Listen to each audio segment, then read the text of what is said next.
द्वितीय बीए विद्यार्थियों को राम की शक्ति पूजा के लिए स्वागत करता हूँ। पिछले पीढ़ में हमने देख लिया है राम और रावण के बीचों बीच घमासान युद्ध हो रहा था। दिन भर युद्ध होने लगा, परंतु राम की तरफ या उनकी सेना हार रही है और रावण की सेना जीतने लगी है। इस दृश्य को देखकर राम के आंखों से आंसू बहने लगा है और सभी लोग शामिल होकर मंत्रण में लगे रहे हैं, चर्चा कर रहे हैं। तो अब क्या करना है? बाद में क्या होता है, देखिए यहाँ। ये अश्रु राम के आते ही मन में विचार, उद्वेग हो उठा शक्ति खोल सागर अपार। राम के आंखों से आंसू निकल आने की जो घटना है, इस घटना में हनुमान रघुकुल मणि राम की चिंता का अनुमान लगा रहे हैं। कवि ने प्रकृति के भयंकर रूप की पृष्ठभूमि में श्री राम की निराशा को व्यक्त किया है इस पद में। ये कैसे ही हमें देख लेना है। कैसे ही देख लीजिए, ये अश्रु राम के अर्थात राम के आंखों से बह निकलने वाले जो आंसू हैं, आते ही मन में विचार, ये आंसू देखकर विचार करने लगा। कौन? उद्वेग, उद्वेग, उद्वेग, उत्तेजना, उत्तेजना हो उठा। कौन उत्तेजित हो उठा है? शक्ति खोल सागर अपार, अपार सागर की शक्ति खोलने वाला कौन है? हनुमान के लिए यहाँ उल्लेख है। तो हनुमान अभी उद्वेग में आ जाता है और उद्वेग में आकर क्या करता है, वो स्वेषित पवन उच्छ्वास पिता पक्ष से तुमल। तो वह पवन अर्थात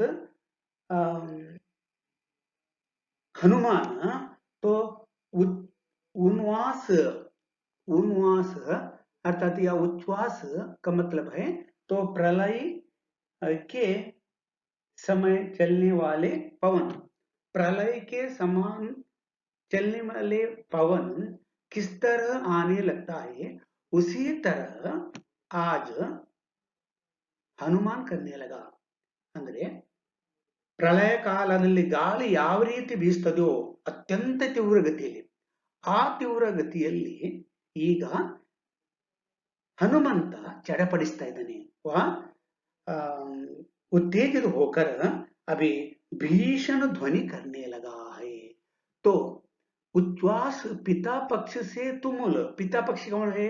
हनुमान का पिता कौन है? पवन. पवन कौन है? हवा, ಗಾಳಿ. ಆರಿಸಿ ತುಮುಲಕ್ಕೆ ಒಳಗಾಗಿದ್ದಾನೆ. तो पिता पक्ष, पिता पक्ष का मतलब है पूर्वज, परंतु यहाँ पूर्वज क्या है? हनुमान का पूर्वज हवा है, वायु. तो उनका जो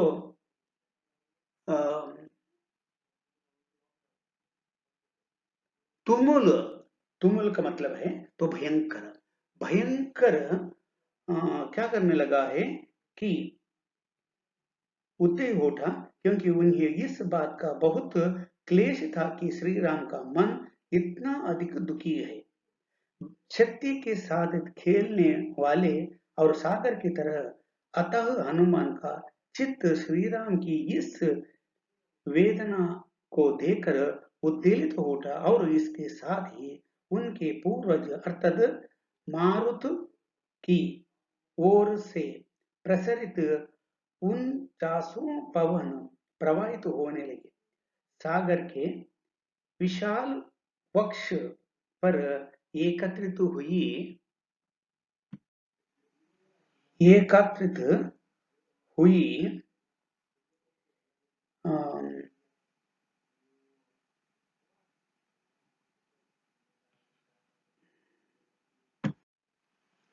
अपार वाष्प राशि भी उड़ गई। कहने का आशय यह है कि 49 पवन इतनी भयंकरता से प्रवाहित हो रहे थे कि सागर के वक्ष पर एकत्र हुए वाष्प स्वतः ही उड़ गई और समुद्र में सैकड़ों चक्राकार भंवरें उत्पन्न हो गई। समुद्र में ज्वार भाटों आ गया और देख लीजिए, तो शत पूर्णावत तरंग भंग उठते पहाड़ जलराशि समुद्र राशि जल पर चढ़ता खाता पचाह। तो समुद्र में जलराशि या वाष्प राशि भी उड़ गई। कहने का आशय यह है कि 49 पवन इतनी भयंकरता से प्रवाहित हो रहे थे कि सागर के पक्ष पर एकत्र हुए वाष्प स्वतः ही उड़ गए और समुद्र में सैकड़ों चक्राकार भंवर उत्पन्न हो गए। समुद्र में ज्वार भाट आ गया, जिसके फलस्वरूप पहाड़ टूट कर गिरने लगे। देख लीजिए, तो तोड़ता बंध प्रतिसंध धराओ स्पीत वक्ष दिग्विजयी अर्थ प्रतिफल समर्थ बढ़ता समक्ष शत वायु वेग बल डूबा अतल में देश भाव जल राशि पुल मत मध मिला अनिल में महाराव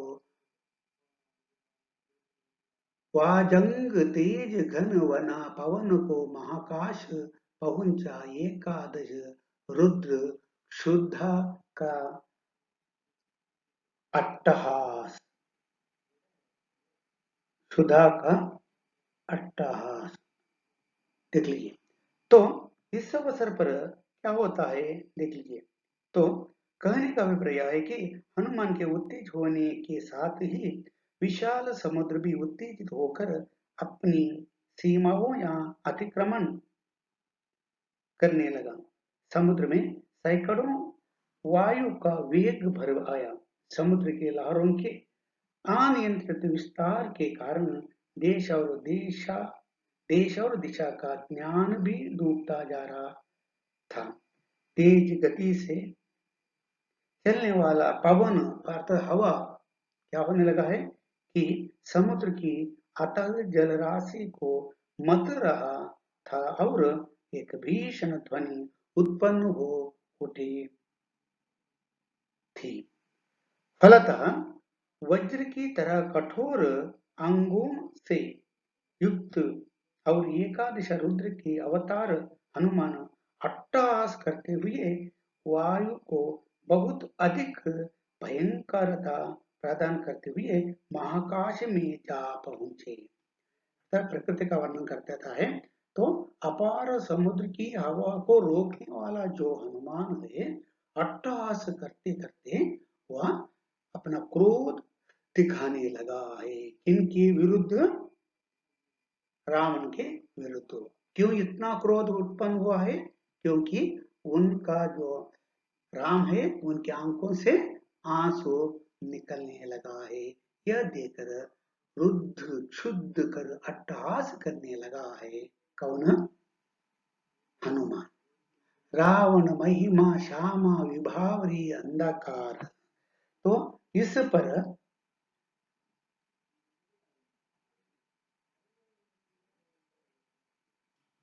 पर रावण महिमा श्यामा विभावरी अंधकार, यह रुद्र राम पूजन प्रताप तेज प्रसार, इस ओर शक्ति शिव की जो दश स्कंद पूजित।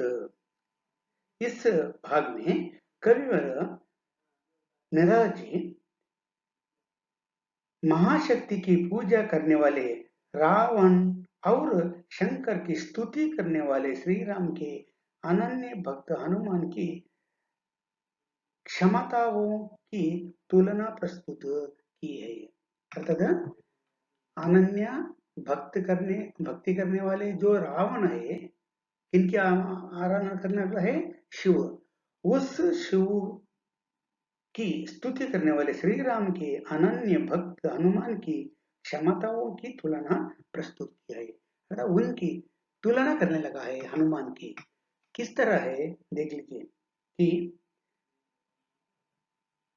रावण महिमा श्याम विभावरी, तो श्यामा अर्थात महाशक्ति, श्यामा महाशक्ति, तो महाशक्ति विभावरी, विभावरी अर्थात रात्रि, रुद्र क्रुद्र। तो जब हनुमान महाकाश में पहुंचे तो वहां जाकर उन्होंने देखा कि अमावस्या की अंधकारपूर्ण रात्रि की तरह रावण को महिमान्वित करने वाली महाशक्ति भी वहां विराजमान थी। तो आकाश की ओर बढ़ने लगा है, तो वहीं जाकर वह देखता है। तब क्या हुआ है, क्या हुआ है कि ಏನಾಗಿದೆ ಏನಾಗಿದೆ ಅಂತ ಹೇಳಿದ್ರೆ अमावस्या की अंधकारपूर्ण रात्रि की तरह, अमावस्या की पूर्ण रूप से अंधकार होती है, उसी तरह की अंधकारमय उस वातावरण में महामान्वित करने वाले महाशक्ति भी वहां विराजमान, महाशक्ति भी वहां विराजमान है। चारों ओर अमावस्या की रात्रि का अंधकार फैला हुआ है। क्या हुआ है कि चारों ओर, चारों ओर अंधकार है। किस तरह का अंधकार है कि अमावस्या की, अमावस्या की जो रात्रि की घोर अंधकार है, वह अंधकार वहां रहा है। और दूसरी ओर, दूसरी ओर इस ओर शक्ति शिव की जो दशस्कंद पूजित, अर्थात दशस्कंद कौन है, रावण, रावण एक और पूजा करता तो उस और दूसरी ओर रुद्र वंदन जो रघुनंदन पूजित, रघुनंदन श्री राम को पूजा करने वाला हनुमान और एक ओर रहा है, और एक ओर हनुमान रहा है। इस प्रकार राम रावण का युद्ध शिव और महाशक्ति का रूप धारण कर चुका था। फलतः हनुमान करने को ग्रस्त समस्त व्योम कपि बड़ा अटल लगा महाना शिव अचल हुई क्षण भर चंचल। तो आज शिव ही चंचल होने लगा, क्योंकि एक और रावण, एक और हनुमान आए। उन दोनों को पाकर क्या करना, किन्हें सहायता करना, किन्हें नहीं करना है, ये अंजना रूप का हुआ उदय। अर्थात अंजना रूप का तो माता अंजना देवी वही उदय हो जाता, अर्थात वह प्रत्यक्ष हो जाती है। और वह क्या करती है देख लीजिए कि वो ही माता अतः अंजना देवी बोलती है, तुमने रवि को जब लिया निकल, तो तुमने रवि को जब निकल लिया था, अर्थात जब उनका जन्म हुआ है तब आकाश की तरफ सूर्य को देखकर उसे निकलने के लिए जाने लगा था हनुमान। यह घटना याद करवाती है अंजना देवी। और तब हनुमान की माता अंजना का अपने पुत्र हनुमान को संबोधित करते हुए कहती है कि हे पुत्र हनुमान, तुमने बालपन में सूर्य के निगल लिया था, क्योंकि उस समय तुम एक अबोध बालक थे और इस कारण तुम्हें औचित्य अनौचित का विवेक नहीं था। तो क्या है, तो तुमने रवि को जब लिया तो निकल, तब नहीं बोध था तुम्हें, रही बालक केवल, अर्थात उस अंदर तुम छोटा सा बालक थे। यह वही भाव कर रहा तुम्हें व्याकुल रह रह, वह भाव ही अभी करने लगे। ಹಾಗಾದ್ರೆ ಸಣ್ಣ ಮಗು ಆದ್ರೆ ಈಗ ನಾನು ಅದೇ ಕೆಲಸವನ್ನು ಮಾಡ್ಲಿಕ್ಕೆ ಶುರು ಮಾಡಿದ್ಯಾ, यह लज्जा की है बात की माँ रहती सह सह, अर्थात ये बात लज्जा होने लगी है मुझे, बहुत ನಾಚಿಕೆ ಆಗ್ತಾ ಇದೆ ನನಗೆ, ಯಾಕಂದ್ರೆ ನೀನು ಆಗ ಏನು ಗೊತ್ತಿಲ್ಲದವ, ಆದ್ರೆ ಈಗ ನೀನು ಗೊತ್ತಿದ್ದು ಗೊತ್ತಿದ್ದು ತಪ್ಪು ಮಾಡ್ತಿದ್ಯಾ। तुम्हारे लिए यह निश्चय ही लज्जा की बात है कि तुम्हारे इन कृत्यों के कारण मैं स्वयं बहुत लज्जित अनुभव करती हूँ। तुम्हें यह बात ज्ञात होना चाहिए कि जिस महाकाश को तुम निगलने की सोच रहे हो, भगवान शिव का वास यही है, और यह भी तुम्हें विदित है कि तुम्हारे स्वामी श्री राम भगवान शिव के अनन्य उपासक है। तो शिव का उपासक तुम्हारा भगवान श्री राम है, तो उस शिव शक्ति को नाश करने के लिए तुम जा रहे हैं क्या? कौन सी मूर्खता है? कहकर अंजना देवी कहने लगी। तो सोचो मन में क्या दी आज्ञा ऐसी कुछ श्री रघुनंदन ने। और वह यह भी कहते हैं, तुम्हें यह नहीं भूलना चाहिए कि तुम श्री राम के सेवक हो, किंतु महाकाश को निगलने का तुम्हारा कार्य का एक सेवक का धर्म नहीं है। और क्या श्री राम तुम्हारे इस कार्य को स्वीकार कर सकेंगे? कहने का आशय यह है कि तुम श्री राम के सेवक को ही, अतः तुम्हें केवल सेवा धर्म करना चाहिए तथा ऐसा कोई कार्य नहीं करना चाहिए जो तुम्हारे स्वामी अर्थात श्री राम की अरुचिकर लगे. ಶ್ರೀರಾಮನಿಗೆ ಕೆಟ್ಟದನ್ನು ಬಯಸುವಂತ ಯಾವ ಕೆಲಸವನ್ನು ನೀವು ಮಾಡಬಾರದು ಎಂಬುದನ್ನು ಹೇಳ್ತಾ ಇದ್ದಾರೆ. ಅವರು कहते हैं तुम्हारे स्वामी श्री राम के विरुद्ध ना करना. माता अंजना के इन शब्दों को सुनकर हनुमान जी पुनः बहुत नम्र हो गए और इसके पश्चात एक क्षण में ही माता अंजना रूपी महाशक्ति तो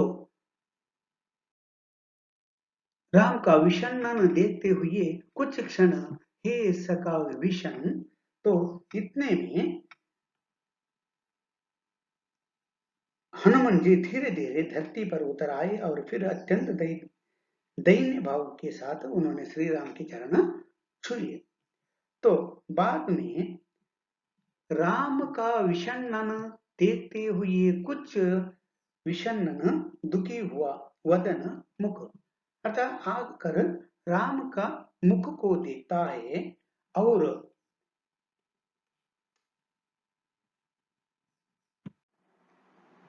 राम का विषण्ण देखते हुए कुछ क्षण हे सखा विभीषण बोले आज प्रसन्न वदन.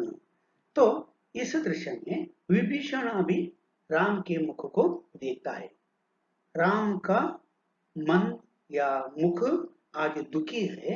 उस दुखी मन को देखकर विभीषण कहता है हे सखा हे मित्र. विभीषण बोले आज प्रसन्न वदन. आज तुम्हें क्या होना चाहिए? सखा क्या कारण है कि आज तुम्हारे मुखमंडल पर वह हर्ष और उल्लास नहीं है? क्यों उल्लास नहीं है? वह नहीं देखकर जिसे समग्र वीर वानर बल्लुक विगत श्रम हो पाते जीवन निर्जर. अर्थात सभी ವಾನರ ವೀರ ವಾನರ ಬಲ್ಲುಕು ಕರಡಿಗಳು ಎಲ್ಲವೂ ಶ್ರಮವನ್ನು ಬಿಟ್ಟು ನಿಶ್ಚೇತನ ಆಗಿ ಕೂತ್ಕೊಂಡಿದ್ದಾರೆ. रघुवीर तीर सब वही तूण में है रक्षित. हे राम तेरे तीर बाण तूण में है. तूಣ ಅರ್ಥಾತ್ ತರ್ಕಸ್ ಬತ್ತಳಿಕೆ. ನಿನ್ಗೆ ಎಷ್ಟು ಬಾಣಗಳು ಬೇಕು ಅದೆಲ್ಲ ಬತ್ತಳಿಕೆಯಲ್ಲಿ ಇದ್ದೇ. ಅವರು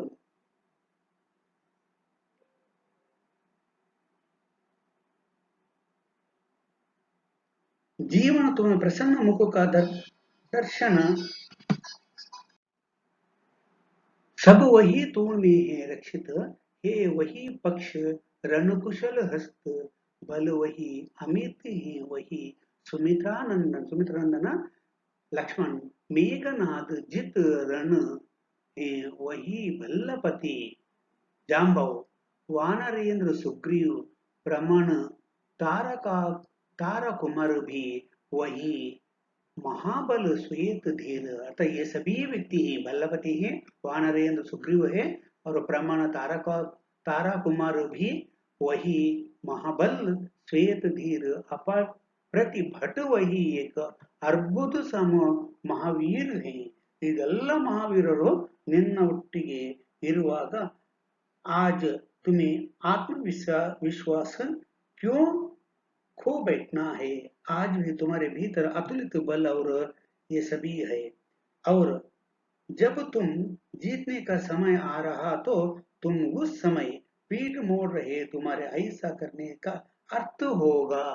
तो रघुकुल गौर रघु लघु हुए जोर जा रहे तुम इस क्षण, तुम फेर रहे हो पीठ, हो रहा हो जब जब जय रण, कितना श्रम हुआ व्यक्त आया जब मिलन समय। और वह कहता है कि देख लीजिए कि रावण तो स्वभाव से वो क्रूर, हाँ लेकिन मतलब जहाँ तक रावण का वह लंपट दुष्ट और घोर पापी है, तुम्हें स्मरण ही हो कि मैंने उनके हित की बात कही है, किंतु उसने मुझे पैर को की ठोकर ही मारी थी। कहने का आशय है कि रावण तो स्वभाव से ही क्रूर, निर्दय और पापी है। निश्चय ही वह अशोक वाटिका में बैठी हुई सीता जी को नाना प्रकार के कष्ट देगा और अपनी मंत्री परिषद में राम पर विजय पाने के लिए बात कहेगा। और कितना हुआ व्यक्त आया अब मिलन।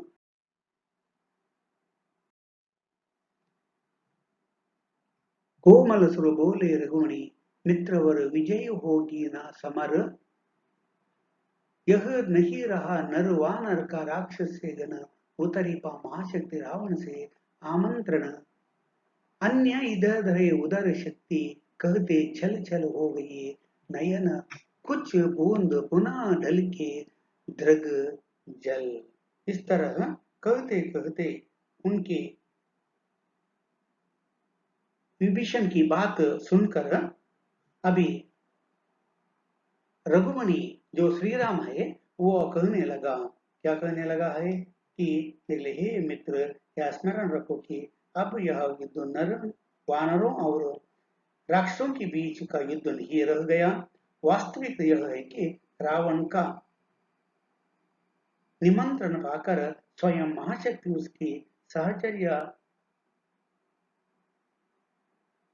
रण में उतर आई है। यह कितनी विचित्र, स्वयं महाशक्ति उसकी सहचर्य रहा है। और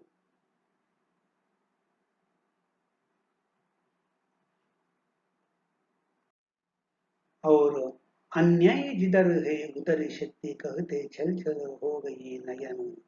तो राम के नयन क्या हुए, इस तरह वास्तविक यह है कि रावण का निमंत्रण पाकर स्वयं महाशक्ति उनकी सहायता अर्य रण में उतर आई है।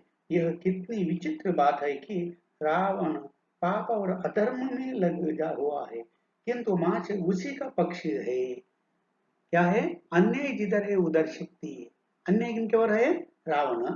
और उनके पक्ष में ही मां शक्ति गई है। वह बात जानकर राम की आंखों में आंसू बह निकलने लगे। हो गई नयन कुछ बूंद पुनः ढलक दृग जल, और वो पुनः उनकी आंखों से आंसू बहने चलने लगे।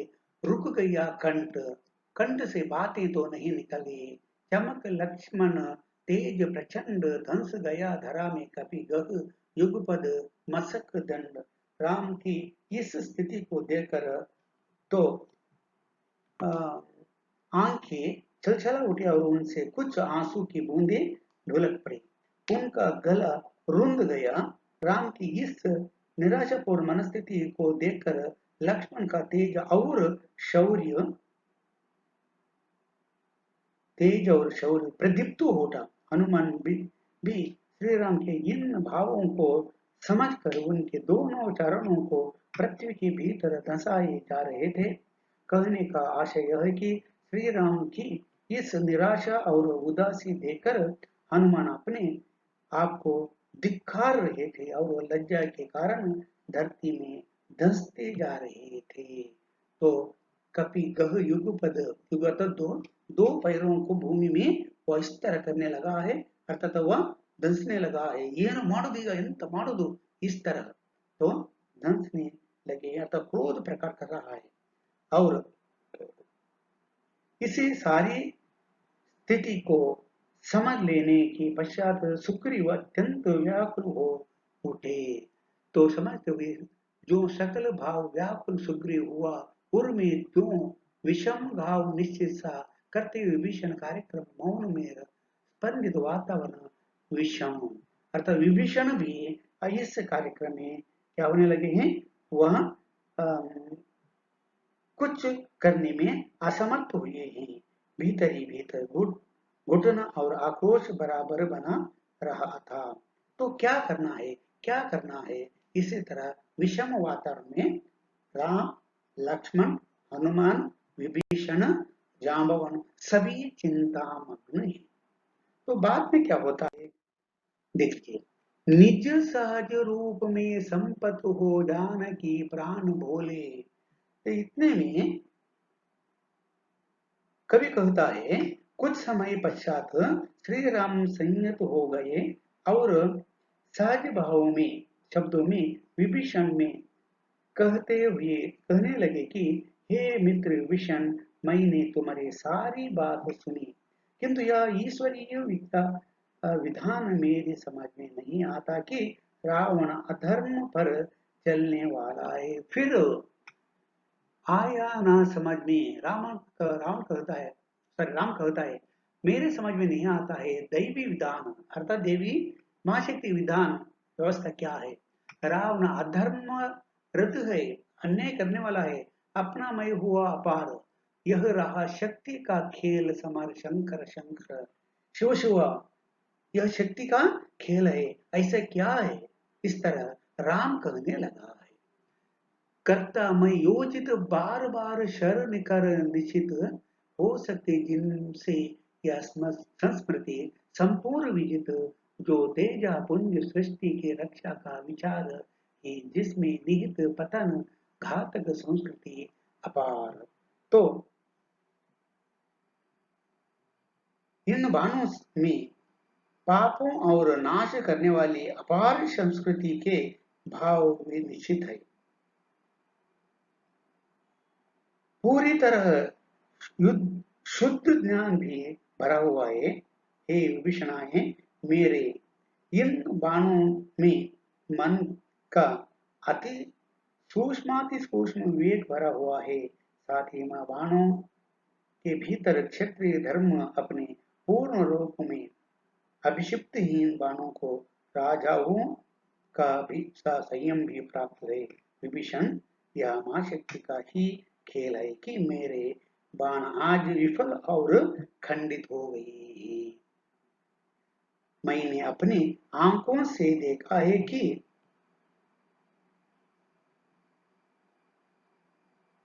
आंखों से देखा है शत शुद्ध बोध, सूक्ष्माति सूक्ष्म मन का विवेक जिन में है, क्षात्र धर्म का घृत पूर्णाभिषेक।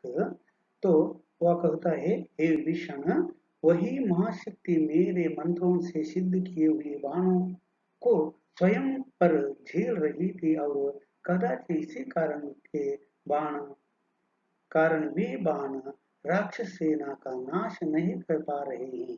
यही कारण है कि मैं बार बार जितने बाण लक्ष्य की ओर छोड़ता था, वे सभी लक्ष्य से भ्रष्ट हो रहे थे। हे विषण, युद्ध क्षेत्र में मैं जब जब व्याकुल और त्रस्त वानरों को देखता था, तो स्वभावतः मुझे अत्यधिक क्रोध आ जाता था, किंतु तभी मैं यह भी देखा था कि महाशक्ति की आंखों में से क्रोध की लपटें निकलती हैं। तो जिनमें ख्यात धर्म पूर्णाभिषेक जो हुए प्रजापतियों में संयम से रक्षित, वे शुरू हो गए आज रण में श्रीयत खंडित। तो और अगले प्रेम में हम श्री राम विभीषण से क्या कहता है, अगले परिच्छेद में है, वह तो हम अगले प्रेम में देखेंगे। आज यह पाठ कविता भाग को मैं समाप्त कर देता हूँ। नमस्कार कहते हुए आप अपने घर में ही बैठिए और अपने स्वास्थ्य के बारे में चिंता कर लिए। आपको यह कविता जीवन के लिए और परिचय के लिए दो तरफ से भी काम में आए, और अधिक जानकारी चाहे तो और भी मैं अगले पेज में बताऊंगा। यह पाठ आज मैं कविता भाग यहाँ मैं समाप्त कर देता हूँ। नमस्कार।